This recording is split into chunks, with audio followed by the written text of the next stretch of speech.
¿Y si el honor que todos aplauden es en realidad solo una mentira bien disfrazada? Hoy visitarás una ciudad donde un apellido vale más que una persona y donde una mujer fue elegida para cargar con una culpa que nunca fue suya. Pero algo sucede en público, ante ojos que solo querían ver la caída, y un hombre que siempre protegió el nombre decide proteger la verdad.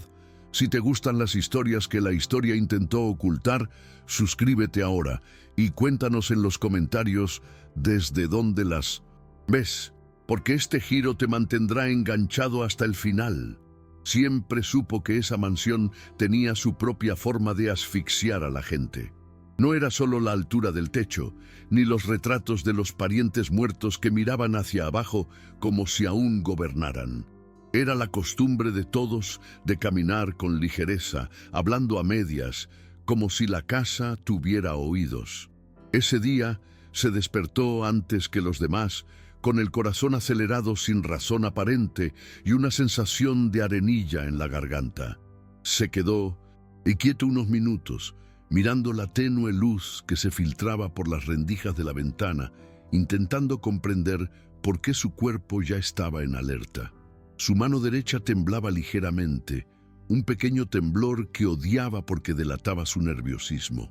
Metió la mano bajo la sábana y apretó los dedos hasta que le dolieron, como hacía desde pequeño para corregirse. Se levantó despacio para no despertar a nadie. Pisó el suelo frío y sintió el frío subir por su pierna, trayendo consigo una lucidez desagradable. El pasillo estaba oscuro y oyó el crujido de la madera como si fuera una vieja queja. En su cabeza, un pensamiento persistente, sin una frase bonita, le rondaba la cabeza. Hoy alguien va a ser aplastado. Intentó alejarlo con la rutina, aferrándose a la idea de que bastaba con mantener las cosas bajo control, como siempre. Pero mientras se vestía, se ajustaba el chaleco y se alisaba el cuello. Se dio cuenta de que ya estaba cansado antes de que el día siquiera hubiera empezado. Un cansancio que no era por dormir, sino por el papeleo, por la postura, por ser siempre el hombre que sostiene su apellido con ambas manos. En el café, la mesa estaba puesta con el mismo cuidado de siempre, como si la familia aún creyera que un mantel limpio y una taza bien dispuesta lo solucionaban todo. Había un olor a pan y café fuerte, pero apenas podía saborearlo. Los demás hablaban de cosas triviales, una próxima visita, un caballo que necesitaba una herradura, una misa que no podía perderse. Pero nadie mencionó el nombre que circulaba por allí como humo. Lo notó en las miradas rápidas, los susurros interrumpidos, la forma en que un primo removía la cuchara sin cesar, golpeando el platillo con un tic nervioso. Su mano seguía temblando y la ocultó de nuevo, colocándose la servilleta sobre la muñeca. Fue entonces cuando apareció un criado con una nota doblada, entregada con demasiado cuidado, como si fuera algo sucio. El criado evitó mirarlo a los ojos, y eso lo decía todo. Tomó el papel y sintió su textura áspera, como papel barato, a diferencia de los papeles elegantes de la casa. Lo abrió lentamente. La frase era corta y directa. El asunto se resolvería esa mañana en la iglesia, delante de todos. No estaba firmada. No hacía falta. La leyó 2 veces, sintiendo un nudo en el estómago y la garganta aún más seca. La parte de él, entrenada para mandar, quería reaccionar como siempre, cortarlo de raíz, silenciar a todos, decidir solo. Pero un recuerdo le asaltó al instante, como un golpe bajo. Ella sosteniendo una simple bolsa años atrás, intentando mantener el rostro firme mientras la empujaban. Sin llantos, sin escena, solo esa mirada dura de quien sabe que nadie le ofrecerá ayuda. Odiaba recordar porque el recuerdo venía con una amarga certeza. No había hecho nada ese día, y ahora toda la ciudad iba a volver a convertirla en un espectáculo. Cruzó el pasillo principal y entró en la sala de retratos, donde el aire parecía más denso. Allí todo evocaba legado, marcos grandes y caros, y rostros pintados con esa serena superioridad de quienes nunca han sido contradichos. Su padre solía decir, sin decirlo con exactitud, que un hombre de verdad no discute sentimientos, sino decisiones. Fue criado así, y por eso su primera sensación al leer la nota no fue tristeza, sino irritación. Irritación porque alguien había descontrolado la situación. Al darse la vuelta para irse, se topó con un pariente mayor, de esos que no necesitan alzar la voz para imponer su voluntad.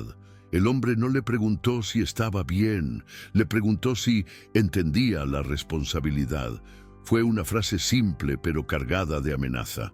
Respondió con un breve asentimiento y continuó, sintiendo que le ardía la nuca. La mano le temblaba más ahora y presionó los dedos en el bolsillo de su abrigo, apretando una moneda hasta que le marcó la piel. Al bajar las escaleras, notó cómo la casa se había convertido en un lugar de movimiento restringido, sirvientes corriendo sin correr, puertas cerrándose sin portazos, susurros que se desvanecían cuando él aparecía. Era el mismo patrón de siempre cuando había un problema que ocultar. La diferencia era que, ese día, el problema tenía rostro, y ese rostro no era el suyo. Pensó en lo que su familia esperaba, que fuera a la iglesia y le pusiera fin a la historia, preferiblemente echándole toda la culpa a ella para salvar su nombre. Su cabeza se lo repetía como un deber, pero por primera vez en mucho tiempo surgió una incomodidad mayor. La simple pregunta de cómo alguien duerme después de destruir a alguien por conveniencia. No tenía una buena respuesta, solo tenía la sensación de que el vacío en su interior tenía nombre y que crecía. La calle se animó demasiado pronto. Salió de la mansión acompañado de 2 hombres, no porque lo necesitara, sino porque la ciudad notaba los detalles, y los detalles se convertían en comentarios. El cielo estaba gris, el viento frío y el olor a tierra húmeda se elevaba de las aceras. Mientras caminaba, las miradas le llegaban como pequeñas piedras. Nadie las lanzaba, pero todos parecían listos. Oyó a un grupo de mujeres callar al pasar. Oyó a un hombre carraspear como si intentara llamar la atención. Vio a niños siendo atraídos hacia sí, como si la conmoción fuera contagiosa. La iglesia estaba en lo alto, y subir siempre parecía una forma de recordar quién mandaba allí. Los escalones ese día se sintieron más pesados. Su mano volvió a temblar y se aferró con fuerza al pasamanos, sintiendo el frío metal en su palma sudorosa. El sonido de la campana cortó el aire, repetitivo, insistente, y quiso pedirles que pararan. Dentro, el olor a cera y a gente apiñada lo golpeó con fuerza. La nave ya estaba llena, y era obvio que no era solo la fe lo que había traído a todos allí. Ansiaba ver caer a alguien. Notó las expresiones rígidas, una sonrisa casi forzada, una mirada evaluadora, un rostro que fingía lástima. Caminó hacia adelante, como exigía la posición, y se sentó con la espalda recta, las manos sobre las rodillas, intentando parecer una piedra, pero su cuerpo no obedeció del todo. Sintió una presión en el pecho y un ligero zumbido en el oído, como cuando la sangre aflora a la superficie, y, a una regañadientes, buscó con la mirada el lugar donde ella solía sentarse cuando aún la toleraban a distancia. El rincón estaba vacío. Ese vacío le produjo una extraña opresión, como una mezcla de culpa y miedo. La misa comenzó con esa normalidad forzada que solo existe cuando todos saben que algo malo está a punto de suceder. El olor a cera era intenso, mezclado con el sudor de la gente apiñada, y el aire parecía más caluroso de lo debido. Notó que el sacerdote evitó su mirada por más de un segundo, como si mirar demasiado tiempo significara asumir una responsabilidad. En un rincón, cerca de la sacristía, un hombre sostenía un viejo maletín de cuero, demasiado inmóvil entre la multitud. Un notario. Solo eso le revolvió el estómago. El papel sellado era una sentencia social y esa ciudad respetaba un sello más que una vida entera. Cuando el sacerdote se detuvo demasiado brevemente, la nave se quedó en silencio, como si alguien hubiera tirado de un hilo invisible. Fue entonces cuando un pequeño detalle lo asestó un golpe. Una señora de la primera fila dejó caer un rosario de su mano. Las cuentas golpearon la piedra con un sonido seco, demasiado fuerte para ese silencio. No se agachó, se quedó quieta, como si no fuera su trabajo. Dos jóvenes miraron el rosario en el suelo e instintivamente lo alcanzaron, pero retrocedieron al instante, como si recordaran dónde estaban. Nadie hizo nada. El rosario permaneció allí, en medio del pasillo, como una prueba. Sintió un calor en la nuca, una vergüenza tácita, porque este era un retrato de la ciudad. Incluso la caridad tenía dueño. El notario abrió la carpeta, y el sonido del cuero al raspar hizo que algunos se inclinaran hacia adelante, como si quisieran ver mejor un accidente. Comenzó la lectura, y las palabras surgieron como siempre cuando el objetivo era ella: conducta, deshonor, amenaza a la reputación. Mantuvo el rostro rígido, pero por dentro le temblaba la mano, y se aferró al borde del banco con los dedos para que nadie lo notara. La lectura avanzaba y sintió que su propio cuerpo reaccionaba antes que su mente. Se le secó la garganta, se le encogió el pecho y el sonido de las palabras pareció latir en su interior, repitiendo un viejo patrón: culpar, aislar, aislar. Vio cabezas ladearse, ojos brillar de curiosidad, gente apretar los labios como si contuvieran una sonrisa. No era indignación, era ansia de ver a alguien caer sin ensuciarse las manos. El sacerdote lo miró como si diera el toque final a un ritual familiar, esperando que fuera el sello humano de la historia. Se puso de pie y el silencio se profundizó. Su mano tembló con más fuerza y lo disimuló pasando el pulgar por el borde de la uña del índice.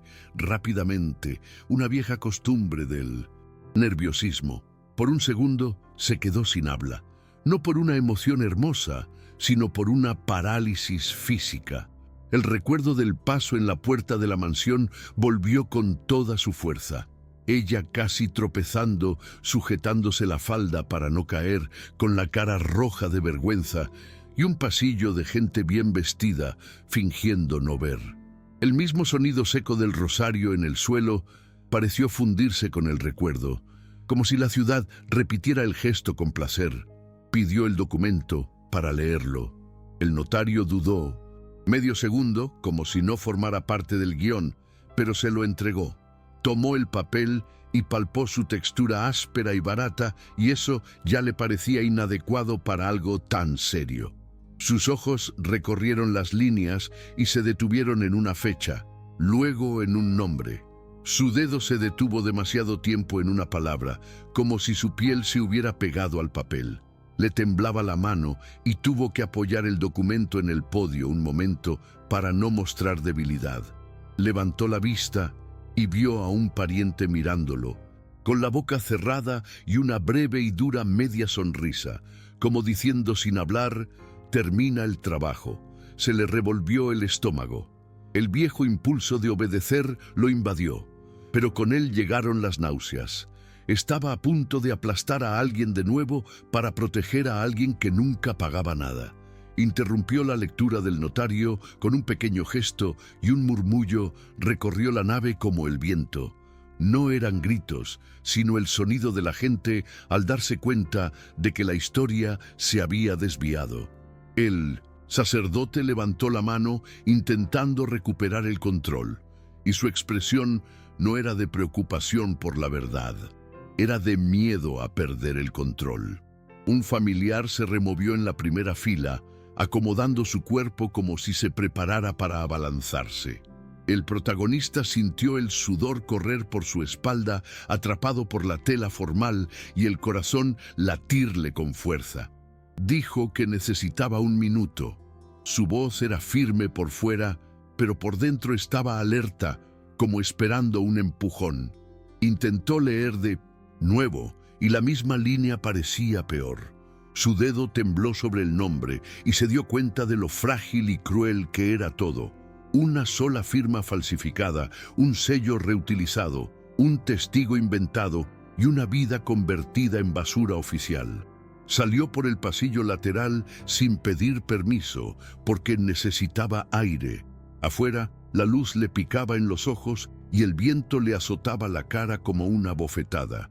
Rodeó la parte trasera, donde la iglesia olía a piedra húmeda y estaba escasamente poblada, y fue directo al pequeño salón de oficios.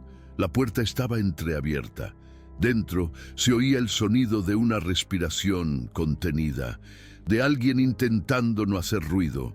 Cuando entró, ella estaba sentada con las manos en el regazo, los dedos apretados hasta los nudillos, el cuerpo inclinado hacia adelante, como si desconfiara de una silla o de una pared. No se levantó a saludarlo, no armó un escándalo. Solo levantó la mirada lentamente, y sus ojos reflejaban un cansancio que no pedía compasión. Solo decía, «Ya lo sé».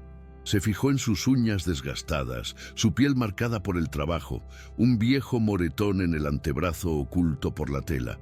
Olía a jabón barato y a viento, y sintió una cálida vergüenza, porque esto era demasiado real para caber en la palabra escándalo. No necesitaba que le dijeran lo que estaba pasando. Su cuerpo ya estaba preparado, como si fuera un ataque. Su pie apuntaba hacia la puerta y mantenía su sencillo bolso apretado contra la pierna, como si fuera lo único que pudiera controlar. Hablaba como quien ya ha intentado defenderse y ha aprendido que la defensa puede convertirse en un arma contra uno mismo. Sin adornos, sin frases bonitas, solo una secuencia. Intentaron que firmara sin leer, dijeron que era para resolver, amenazaron sin amenazar, y cuando se negó, transformaron la negativa en culpa. Mientras hablaba, se frotaba el pulgar contra la base del dedo, como si intentara borrar una sensación desagradable de su piel. A veces, su voz se quebraba ligeramente, no por dramatismo, sino por falta de aire, como alguien que contiene las lágrimas durante demasiado tiempo y cuyo cuerpo exige un pago. Cuando mencionó que había guardado una vieja carta en el forro de una tela, su expresión se volvió aún más contenida. No era un secreto romántico, era supervivencia.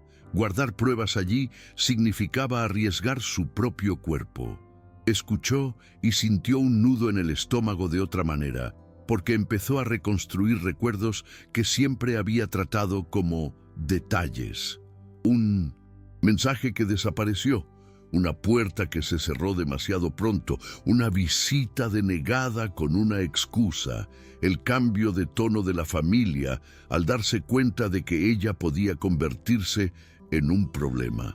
No hizo demasiadas preguntas, porque la línea entre escuchar e interrogar era delgada, y sabía cuánto la había dolido ya. Solo preguntó lo necesario sobre el documento.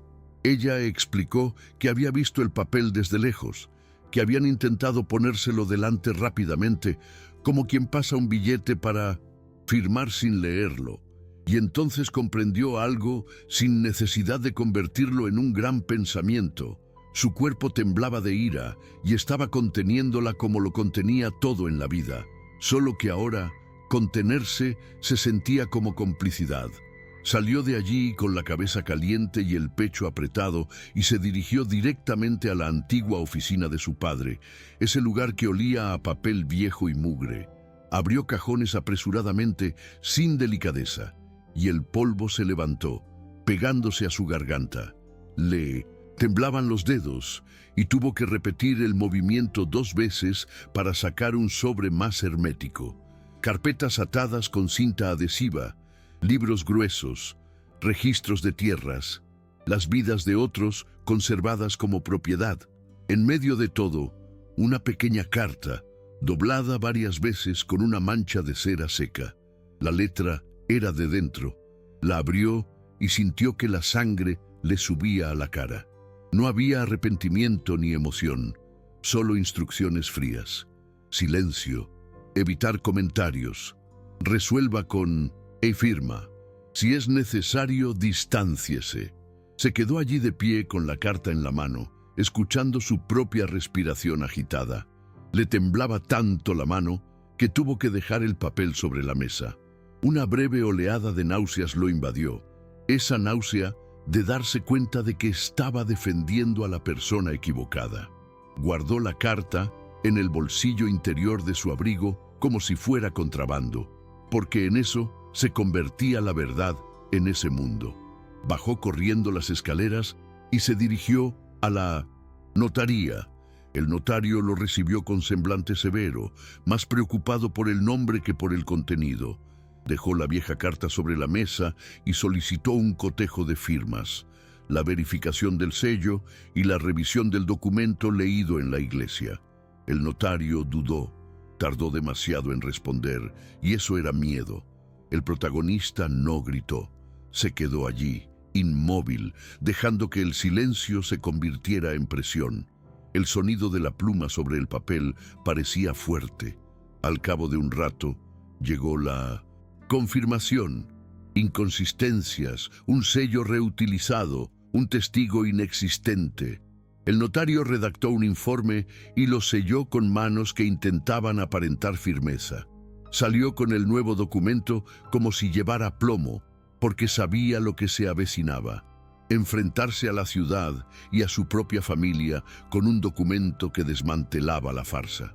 Cuando regresó a la iglesia, la nave estaba en un estado extraño, algo suspendida, como si todos esperaran el siguiente golpe. El sacerdote ya se disponía a terminar la historia de la manera más conveniente. El anciano notario sostenía el documento como si fuera una reliquia, y los familiares permanecían rígidos, en fila, listos para que todo volviera a la normalidad. Caminó hacia el frente y planteó el nuevo dictamen. El sacerdote hizo un rápido gesto de negación, intentando interrumpirlo, y un familiar dio un paso hacia su brazo. No fue un paso de combate abierto, fue un paso calculado, de esos que parecen un mero acercamiento, pero tienen la intención de dar. El familiar intentó sujetar su antebrazo, apretándolo lo justo para no parecer agresivo ante la congregación. El protagonista apartó el brazo con firmeza, rompiendo el contacto. El simple gesto sonó enorme en su interior. El aire pareció desaparecer por un segundo. Su mano temblaba tanto que apoyó el papel en el altar un momento para poder leer sin mostrar su audacia. Empezó a leer el dictamen. No habló con elocuencia. Leyó lo escrito. Firma dudosa, testigo inexistente, prueba de fraude. Un murmullo intentó surgir, pero se apagó rápidamente porque ahora había una palabra oficial. Vio cambiar la expresión del sacerdote, y no era compasión, era cálculo. Vio a un pariente mayor palidecer y apretar la mano en el banco hasta que sus dedos se pusieron blancos. El viejo notario intentó interrumpir con una frase corta, pero nadie quería perderse el momento. Continuó. Su voz se quebró por un segundo y tosió brevemente, involuntariamente. La tos parecía demasiado humana en medio del ritual. Sintió que se le encendía el rostro, no de vergüenza, sino de vergüenza de sí mismo por haber soportado esto durante años. Y, mientras leía, percibió algo en la atmósfera, no en el pensamiento. El público ya estaba tomando partido, y quienes eligen partido demasiado rápido suelen elegir la conveniencia. Mencionó el nombre del pariente involucrado en la vieja carta. Fue como dejar caer un objeto pesado en medio de la habitación. Todos lo oyeron, y nadie pudo fingir que no. Ned, pariente, se sonrojó. Intentó hablar por encima de él, y su voz salió apresurada, no firme. El sacerdote dio un paso hacia él, intentando ponerle fin, y el protagonista levantó la mano, no como un desafío teatral, sino como una barrera. Terminó de leer y dijo, con el tono más sencillo posible, que había sido usada para proteger una mentira. No lo llamó pecado, no lo llamó tragedia, lo llamó cobardía. La palabra cayó como una piedra. Algunos reaccionaron como si les hubieran dado un golpe, porque allí la cobardía era algo que nadie aceptaba tener en su nombre. Fue entonces cuando ella apareció al fondo de la iglesia. Entró despacio, sin preparación, sin adornos, con el rostro pálido.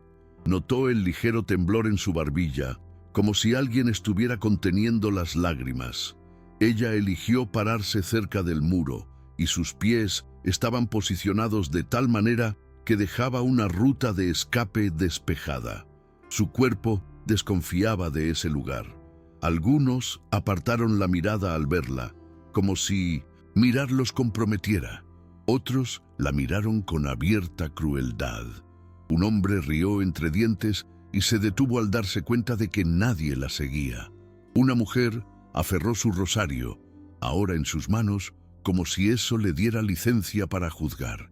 El protagonista sintió un fuerte impulso de ir hacia ella, pero se quedó donde estaba. Cualquier gesto grandilocuente solo proporcionaría más munición al pueblo. Simplemente mantuvo su cuerpo inmóvil y el papel visible, como diciendo sin decir, esto ya no es un rumor. Y por primera vez escuchaba su propia historia en público sin estar sola con la culpa. La ceremonia no pudo continuar. El sacerdote intentó terminarla rápidamente, como quien cierra una puerta antes de que todos vean el desorden que había dentro. La gente empezó a salir en grupos y el sonido exterior se convirtió en un mar de comentarios, pasos y susurros. La familia lo rodeó con esa ira educada de quien no puede explotar delante de los demás.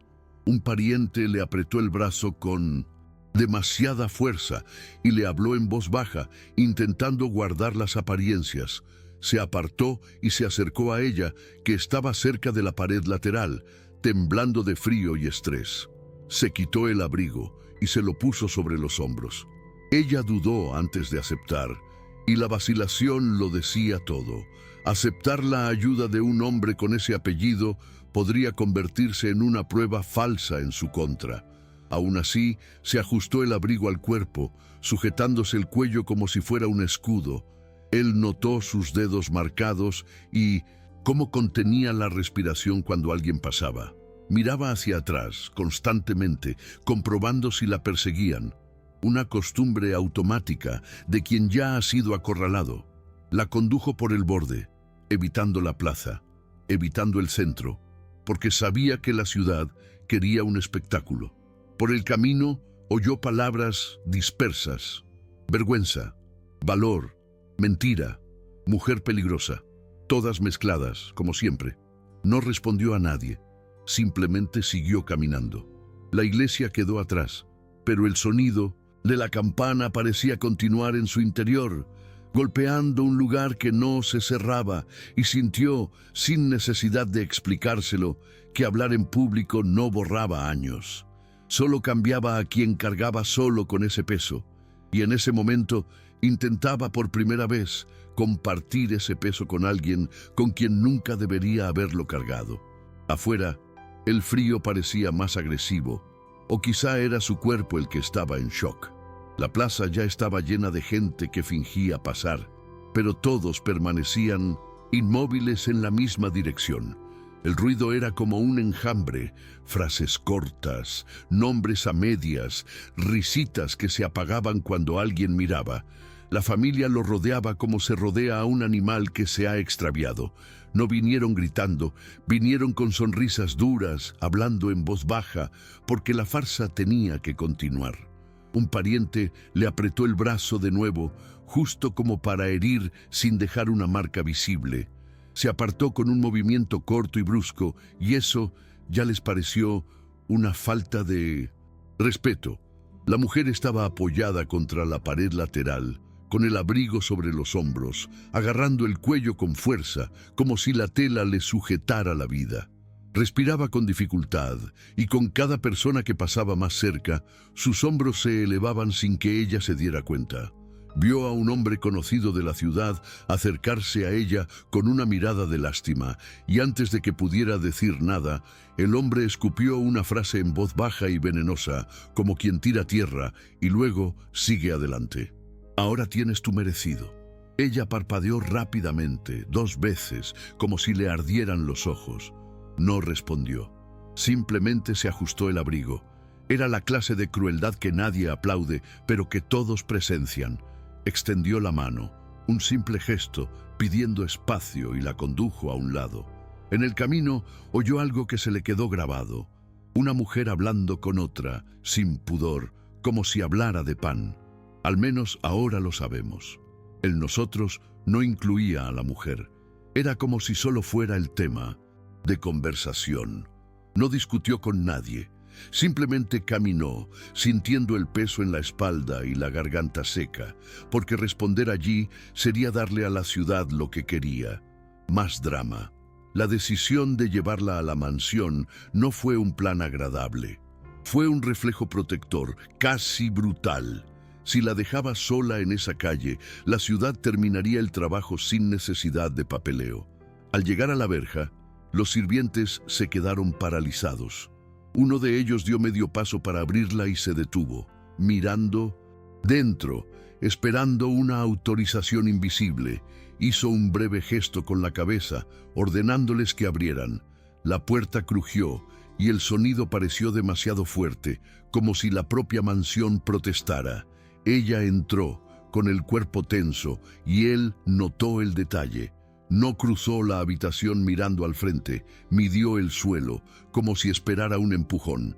En el pasillo lateral, el mismo por donde la habían expulsado años atrás, olía a madera húmeda y tela guardada. Aminoró el paso en el mismo escalón que antes. No dijo nada, solo sostuvo su bolso más alto, cerca del pecho, y apretó la mandíbula. La llevó a una habitación más pequeña, lejos de los retratos y la sala principal, y pidió que le trajeran agua y algo sencillo de comer. Al salir el sirviente, se desplegó la microescena que se le quedó grabada. Un pariente entró en el pasillo y, al ver a la mujer, acercó lentamente una silla a la pared, como para organizar, solo para dejar claro que no tendría dónde sentarse. Fue un gesto pequeño, casi elegante, pero brutal. La mujer lo vio, apartó la mirada y su mano fue directa a su bolso, aferrándolo como si fuera un mecanismo de defensa.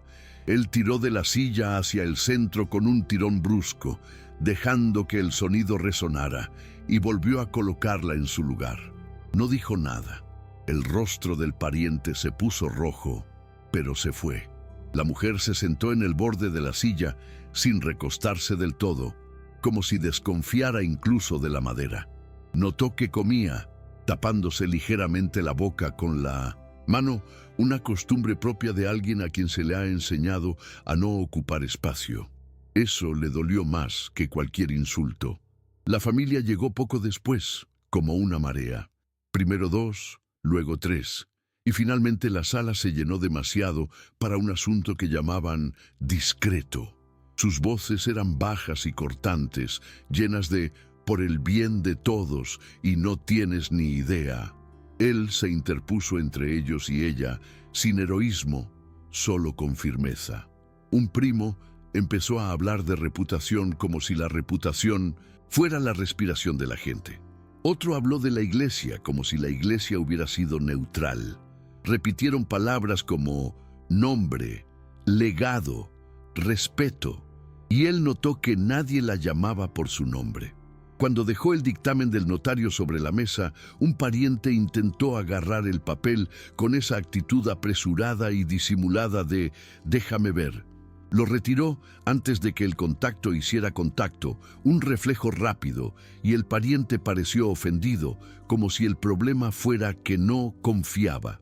La vieja carta fue el segundo golpe. La sacó del bolsillo y la dejó a un lado, y el aire en la habitación cambió.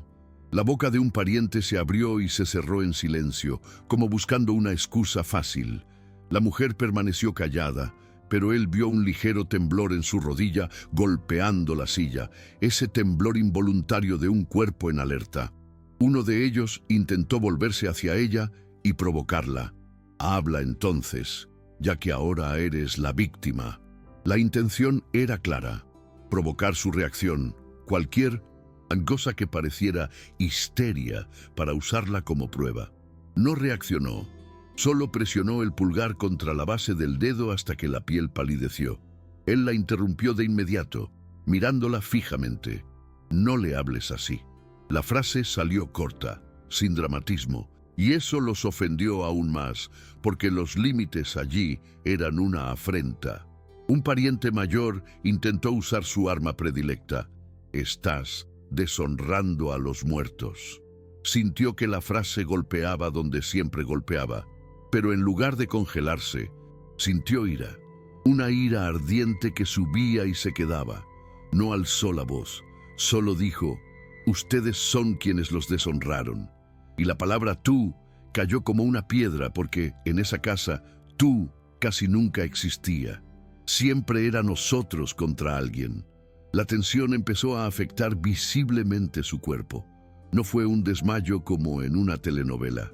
Fue una verdadera debilidad. Su mano resbaló del brazo de la silla y tuvo que apoyarse con los dedos en el borde de la mesa para estabilizarse. Su respiración se volvió superficial y por un segundo creyó que iba a vomitar. El médico llegó después, discretamente, y confirmó lo obvio que nadie había querido ver en años: agotamiento, falta de alimentación adecuada, noches de insomnio, nervios de punta. El médico lo dijo mirándolo como si quisiera decir: esto es humano, y no un escándalo.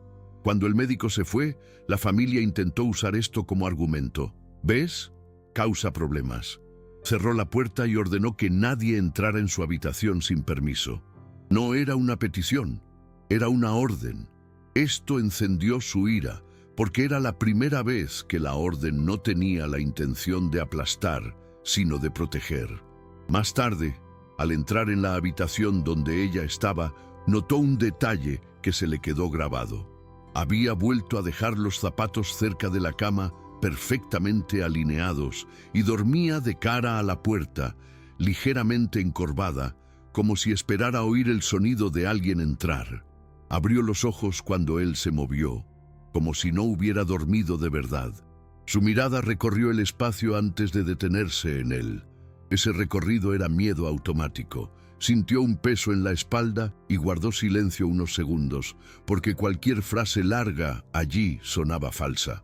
Simplemente dejó un vaso de agua cerca, como uno se va sin molestar, y la observó recogerlo con ambas manos, como si el vaso fuera a caerse si se relajaba. Al salir, caminó por el pasillo y vio una sombra moverse cerca de la puerta. Era un pariente que intentaba ver la habitación. Se detuvo. La sombra también se detuvo. Nadie habló. El pariente se retiró. Fue un duelo silencioso y comprendió cómo siempre había funcionado esa casa. El control no era gritar, era presencia y amenaza. Mientras el aire dentro de la mansión era pesado, fuera de la ciudad corrían rumores. Oía a grupos detenerse en la puerta con excusas estúpidas. Vine a ver si todo está bien, vine a entregar un mensaje, cuando lo que realmente querían era recopilar información para difundirla. Les dijo que se negaran. Esto se convirtió en un chisme en sí mismo. La mansión cerró sus puertas. Un hombre influyente envió un mensaje diciendo que necesitaba pensar con calma. La calma allí era sinónimo de silencio. La iglesia envió otro mensaje pidiendo prudencia. La prudencia allí era sinónimo de borrado. Respondió de la manera en que la ciudad lo entendía, con papel. Regresó al notario, pidió la inscripción en el libro, pidió copias, pidió el reconocimiento formal. El notario trabajaba con el rostro tenso y oyó el sonido del sello como si fuera un martillo. De regreso, un conocido intentó tocarle el hombro y aconsejarle: «Te arrepentirás». No respondió, pero sintió la advertencia como un peso en el estómago. Al llegar, Encontró a su familia reunida en la gran sala, formando una fila como un tribunal doméstico. Querían una resolución rápida, la expulsión, silencio, un trato. Dejó las copias sobre la mesa y vio a un familiar mirar el papel como si fuera veneno. Uno dijo que lo estaban manipulando, otro que estaba confundido. Fue el comienzo de la estrategia para descalificarlo. Sintió miedo real por unos segundos, ese miedo físico de caer socialmente y convertirse en nada. Le temblaba la mano y apretó la moneda en el bolsillo hasta que le marcó la piel. Y en medio de ese miedo, la imagen de ella con sus zapatos cerca de la cama cruzó por su mente. Comparar sus miedos era inevitable. Su miedo era perder su posición, el de ella, perder la dignidad y la seguridad. Esta diferencia lo mordió por dentro y lo aterró firmemente. Dijo que no habría expulsión esa noche. La familia reaccionó como si hubiera escupido en el altar, pero no se acobardó. Y eso, para ellos, era peor que cualquier prueba. La presión llegó a oleadas. Primero intentaron la negociación amable, enviarla lejos para protegerla, como si el exilio fuera una forma de cuidado. Luego vinieron las amenazas más directas, aún envueltas: pérdida de herencia, pérdida de apoyo, vas a destruirlo todo. Escuchó y sintió que su cuerpo se cansaba, un cansancio que le daba dolor de cabeza y le agarrotaba el cuello. En medio de todo esto, entró en su habitación y la vio de pie, bolso en mano, lista para irse sin que nadie se lo pidiera. No quería causar problemas, una palabra que las víctimas aprenden a usar como si la injusticia fuera una molestia personal. Su voz era baja, seca, y pidió algo simple y brutalmente real: una copia del documento para ella.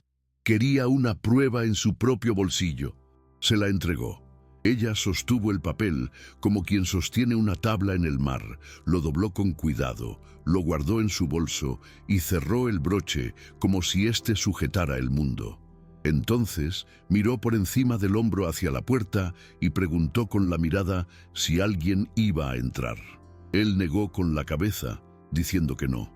Ella respiró hondo y el aire salió tembloroso. Él se dio cuenta de que ella ni siquiera confiaba en el silencio.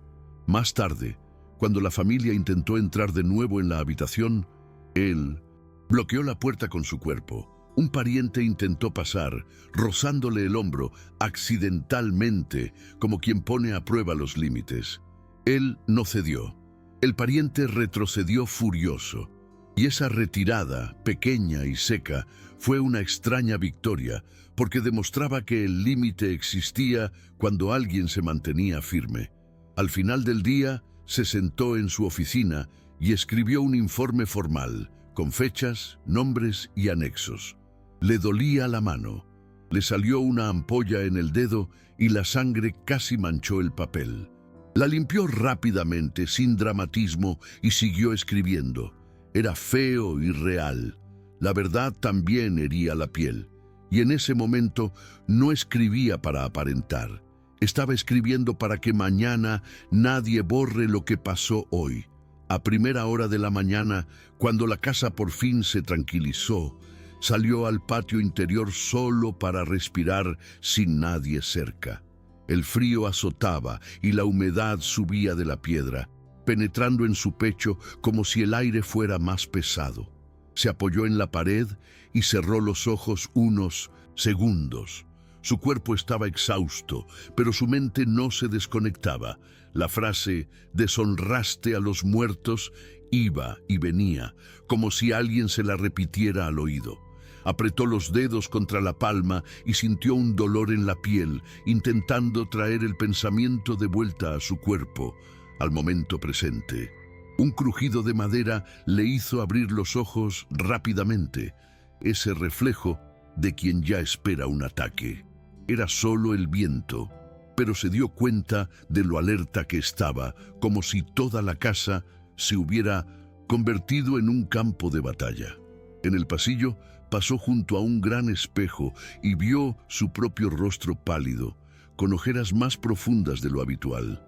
No parecía el hombre completo que la ciudad siempre veía. Parecía alguien que había pasado el día cargando con un peso que ya no le cabía. Volvió adentro y oyó pasos cerca de su habitación. Fue rápido, pero suficiente para revolverle el estómago. Caminó en silencio y se detuvo cerca de la puerta. Una sombra permaneció allí, como si intentara escuchar. No habló, simplemente permaneció presente. La sombra lo notó y se retiró. Cuando entró en la habitación, ella estaba despierta, con los ojos abiertos, mirando fijamente a la puerta como si lo supiera. Tenía la mano en su bolso y sus zapatos estaban alineados cerca de la cama. Respiró hondo al ver que era él, pero no se relajó. Él acercó un vaso de agua y ajustó la manta en el borde, sin tocarla, sin entrometerse. Ella sostuvo el vaso con ambas manos como si estuviera a punto de caerse. Él se quedó allí unos segundos, protegiendo con su cuerpo lo que nadie había protegido durante años. Luego se fue, y el pasillo pareció más largo que nunca. Al día siguiente, de madrugada, la ciudad ya había digerido la historia y escupido diferentes versiones. Sabía por qué los mensajes empezaban a llegar como una lluvia fina. Gente preocupada, gente ofendida, gente dando consejos. Un hombre influyente mandó decir que esto debía resolverse con calma. Otro dijo que se estaba exponiendo. La iglesia envió un mensaje pidiendo prudencia, como si la prudencia fuera una virtud y no una tapadera para la suciedad. Y la familia empezó a difundir, con cuidado, que estaba confundido, que la emoción se había apoderado de él, intentando transformar la verdad en su inestabilidad. Esto le dolió más de lo esperado, porque fue el golpe más efectivo. Si lo desacreditaban, el papel se convertía en interpretación. Pasó la mañana yendo al notario para registrar todo en un libro y enviar copias a donde hicieran falta. Regresó a la mansión con el cuerpo pesado y la encontró de pie, con el bolso en la mano y el abrigo doblado sobre el brazo. Estaba lista para irse sin que nadie la empujara, como si la costumbre de retirarse fuera automática. Dijo en voz baja que no quería molestarla más. La palabra molestar le llegó con una vieja vergüenza. Sintió un nudo en la garganta, pero no dijo nada. Le preguntó dónde podía quedarse a salvo, con alguien neutral, durante unos días. Ella dudó, mirando hacia la puerta como sopesando el riesgo de cada decisión. Luego volvió a pedir una copia del documento, confirmando que la tenía. Él asintió. Abrió su bolso y le mostró el papel doblado, guardado en un compartimento interior, como si fuera un objeto sagrado y peligroso a la vez. Era un gesto de supervivencia, no de drama. Antes de irse, pasó junto al gran espejo del pasillo y él la vio girar ligeramente la cara para no mirarse. Era como si el reflejo de la mansión fuera un lugar donde no quería existir. Lo entendió sin una frase bonita. Esa casa le había robado incluso la imagen que tenía de sí misma. Y eso no se puede recuperar en un día. Salió sin público, pero la ciudad siempre lo encuentra. Desde la puerta vio a la gente en la calle fingiendo ir al mercado. Caminaba con pasos firmes y cortos, sosteniendo su bolso como años atrás, como si llevara consigo su propia vida. Una sirvienta más joven la observaba, con la mirada confusa de quien no sabe si lo que hacía estaba permitido o prohibido. La familia apareció en el pasillo como si la siguieran desde arriba, solo para indicar que la observaban. No los miró, no porque fuera superior, sino porque mirarlos podría quebrar las fuerzas que estaba reuniendo para cruzar la calle entera sin desplomarse. En cuanto dobló la esquina, la mansión pareció respirar de otra manera y sintió un vacío profundo, porque su presencia no era consuelo, sino responsabilidad. A media tarde llegó el primer efecto práctico.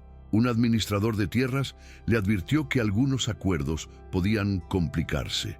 Luego vino el segundo. Una invitación importante cancelada por falta de disponibilidad. Luego, el tercero. Un viejo aliado que siempre sonreía dejó de saludarla. El castigo social tenía una forma cortés, pero era un castigo al fin y al cabo. Un pariente se presentó más directamente, amenazando con la herencia, el puesto, el nombre. Allí, por un instante, su miedo regresó en forma de pánico físico. Le Pau tembló la mano, se le aceleró el corazón y sintió la urgencia de volver atrás solo para calmar el dolor. Apretó la moneda en el bolsillo hasta que le marcó la piel y se quedó quieto, respirando superficialmente, intentando no ceder. El recuerdo de ella durmiendo con los zapatos junto a la puerta regresó como una bofetada. Percibió de nuevo la diferencia. Su miedo caía desde lo alto. El miedo de ella nunca despegaba del suelo. Esta diferencia lo mantenía en su sitio. En la ciudad, algunos empezaron a decir que siempre lo habían sospechado. Otros redoblaron su crueldad, diciendo que ella lo había embrujado. El viejo machismo apareció como una excusa rápida para explicar lo que no querían admitir. La mentira tenía firma familiar.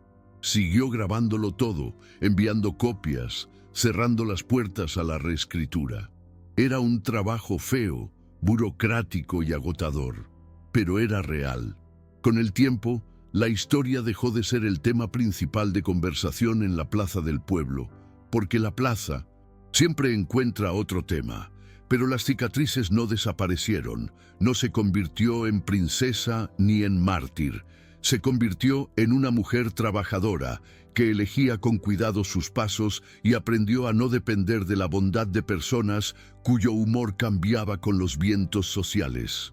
Aún había miradas, aún había susurros, aún había gente que años después prefería creer la versión que mantenía todo en su lugar.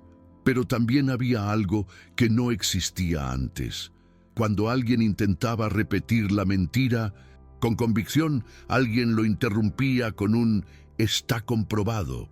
A veces se decía con vergüenza, a veces se decía en voz baja. Aún así, se decía.